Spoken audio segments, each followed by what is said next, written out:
Hey guys, this is God of Politics. I'm welcome to a brand new video, but before we get started with this video, please like this video and subscribe to the channel. Also follow me on Twitter and join the Discord. Those are both linked down in the description. But in today's video, I do want to talk about how redistricting and gerrymandering will change the shape of our government for years to come. Now, if you're not familiar with what redistricting is a process that occurs every 10 years after the conclusion of the census, and that is a process where they redraw the boundaries of the congressional districts and of the state legislature districts. And this affects many different things because what is often done is, depending on who controls the legislatures in these states, they can give themselves a lot of political power and a lot more seats in Congress and in the state legislature to enable them to enact their agenda. And one of the most notable things that kind of was not talked about very much after the 2020 election is that Democrats had they did not do well in a lot of these races. They didn't gain any state legislatures. Some of some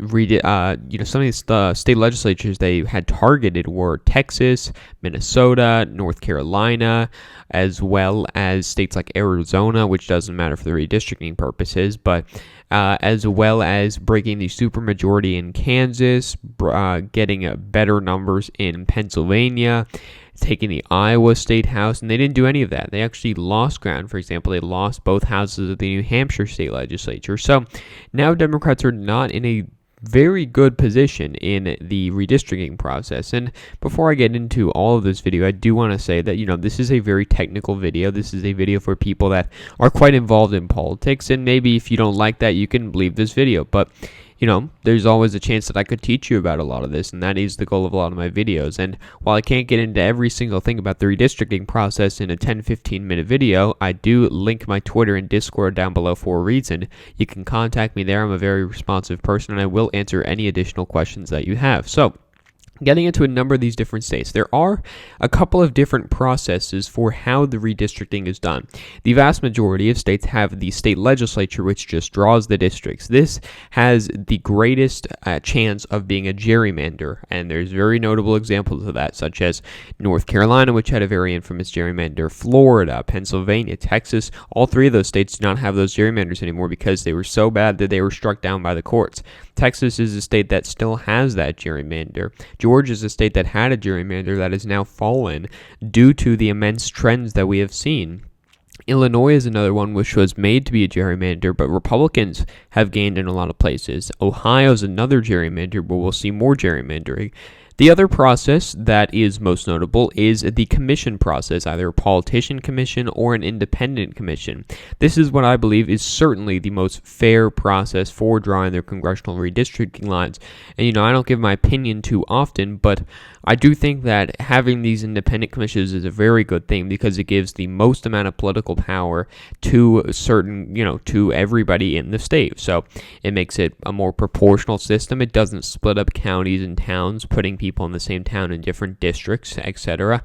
And it's overall just a more fair process. And this is done in quite big states, most notably California, as well as Colorado, Arizona, Michigan is another new state, Idaho, and Washington. Virginia is another state that has passed a politician commission. New Jersey is another one of those states. So, a number of states do have this process, and it is a fair process, and I do believe it's the best process, and it can produce many good results. Sure, these districts are never going to be perfect, but they are certainly better than having completely crazy gerrymanders. And one of the reasons that Democrats are being put at a disadvantage is because, as you can see, California is the biggest state. It's got 53 congressional districts, probably going to be 52 after this redistricting. If Democrats really wanted to gerrymander that in their favor, they could limit the Republicans to just a few seats. But instead, they do have an independent commission, which is a good thing, which does make it a more fair map. So we do look at control of the state legislatures, and this is the control including the governorships. Now, a lot of this, it doesn't matter. Again, California, it doesn't matter. Washington, it does matter. Arizona, Michigan, those states, it does not matter. But there are a lot of states where it does matter. So I'm going to list out a couple of states where the Republicans entirely control it and they will make gains, where Democrats control it and they will make gains, and where it's kind of a split system and what kind of result that may produce. So as for states that the Republicans control, first is Texas, where they do control the redistricting process. They have the Texas State House, State Senate, and the governorship.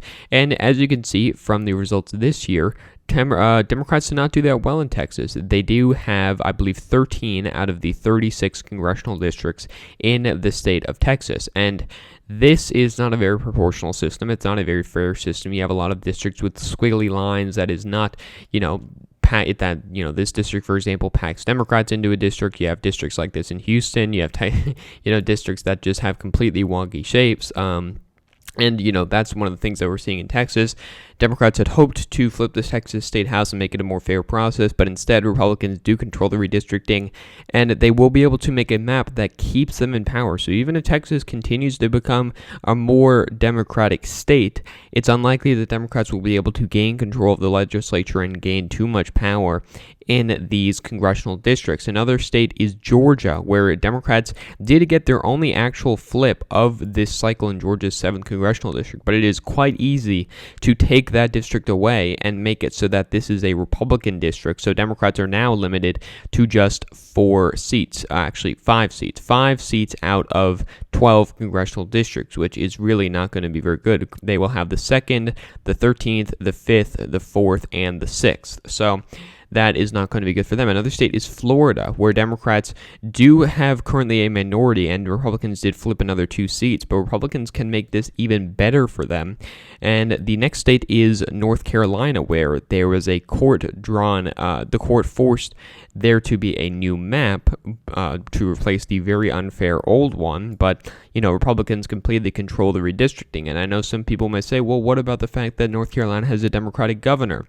In the state of North Carolina has a process where there is no veto on the map. So Roy Cooper, the Democratic governor of North Carolina, cannot veto a gerrymander that the North Carolina legislature makes. So that will put Democrats at a disadvantage. Ohio is another state. Ohio has set redistricting guidelines, but it is very easy to get around those guidelines and make it so Democrats are just limited to 3 congressional districts. Currently, they do have 4 congressional districts, but you can limit them to 3 congressional districts, and that is going to be a problem for Democrats in the state of Ohio. And I have maps for pretty much all of the congressional districts. I'm not the best map maker in these certain things, but there are many people that are better than me, but I do some maps, and you can see here that, state like Kentucky, for example, where there's 1 Democratic congressional district out of, 7 congressional districts, and, they do have a Democratic governor, but again, it's a simple majority veto override, and the Republican-controlled legislature will just override it. So, you can create a process where the Republicans can just make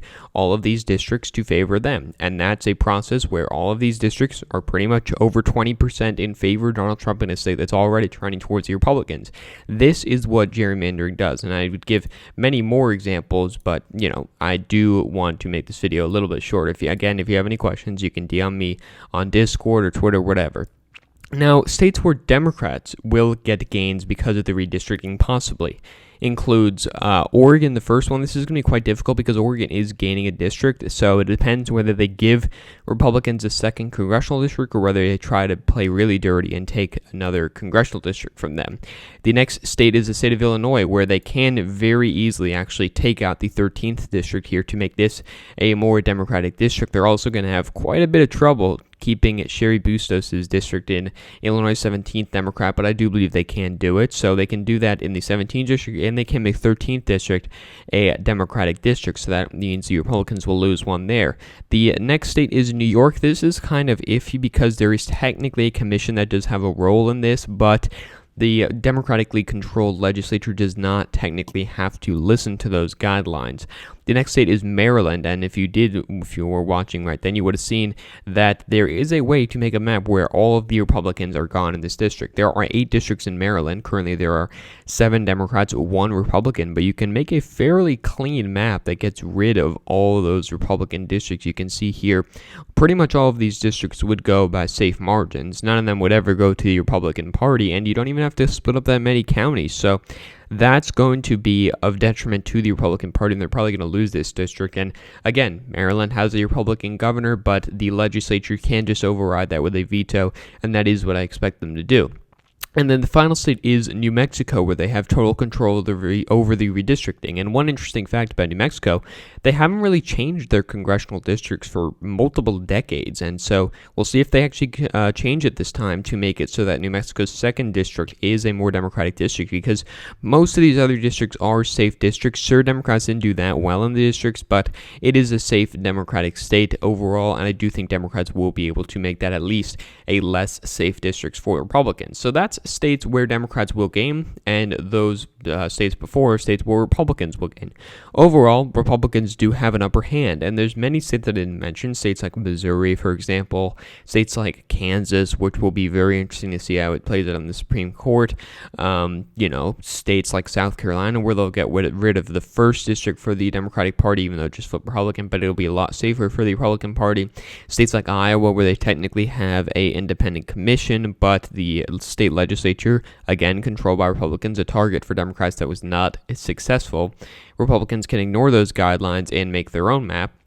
And there's a number of other states. Indiana, Republicans can get rid of the Democratic district there. Nevada, Democrats could make three districts for them that are more safer, but it is going to be more safe, but it is going to be quite a difficult task. Again, there's a couple of these other seats. Maybe Democrats in Maine could make a more favorable district to them with Maine's second district. But now getting into the states where it's kind of a split delegation, where it's kind of a Democratic governor, Republican legislature, Republican governor, Democratic legislature, which is much less common.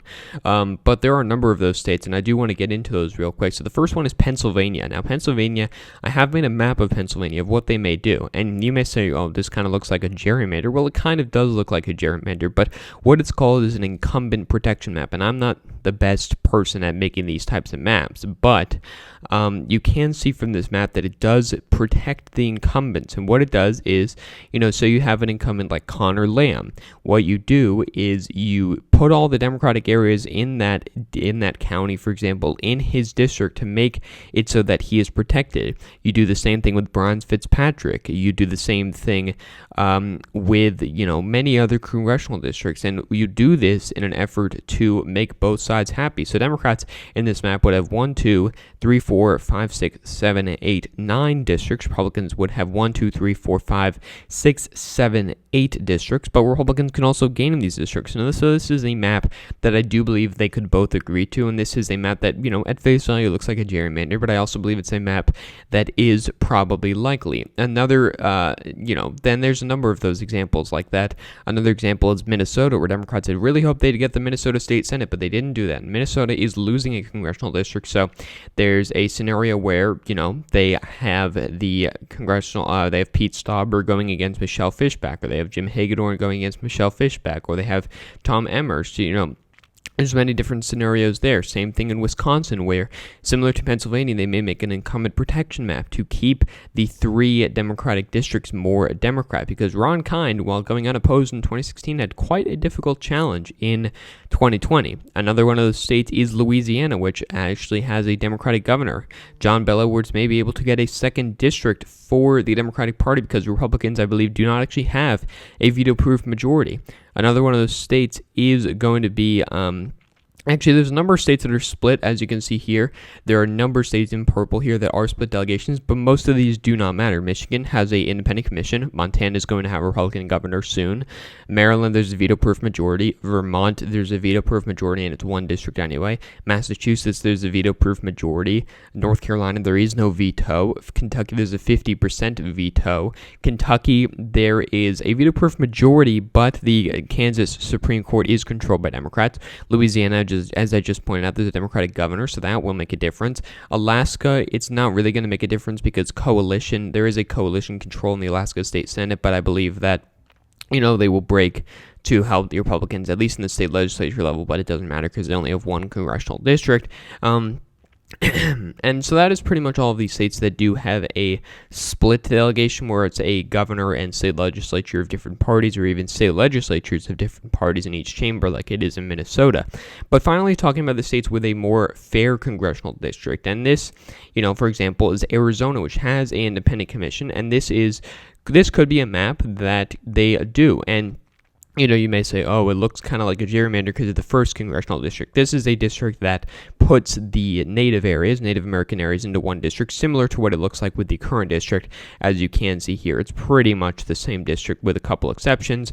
But what you also do is you shore up the second district for the Democratic Party. You give them a Hispanic majority seat in Phoenix while also giving them 2 other suburban seats. You keep the 3 Republicans in their districts in Phoenix. You have Andy Biggs. You do also have, what's his name? You have David Schweikart, and then you have Debbie Lesko in their districts. And then you also make the 3rd district a little bit more Republican, but it is winnable for Democrats. So they are gaining a district. So this map would probably be 6-4 for Democrats with the current incumbents, but Republicans also have a chance to get 6-4, and that's why I think it's quite a fair map. California is a very difficult state to make a gerrymander or fair maps of, but it is a possible map to do, and I think that it is going to be quite a fair process, similar to what it'll be in Colorado, similar to what it'll be in Michigan. And I'm kind of going off on a tangent here, but there's many different scenarios for how this is going to turn out. And if I do have to make a final prediction to kind of overall sum up this video, Republicans will benefit from the redistricting. I do believe that they will gain a couple of seats, which could give them the House alone just off the redistricting. It is going to hurt Democrats, particularly in states like Texas, but overall, it's not going to be as bad as it was in 2010 after the Republican wave year, but Democrats are still going to have trouble gaining back the House in 2010, in 2022. So thank you all for watching this video. Please like this video and subscribe to the channel. Also follow me on Twitter and join the Discord. Those are both linked down in the description. But again, guys, thank you all for watching this video, and I will see you guys later.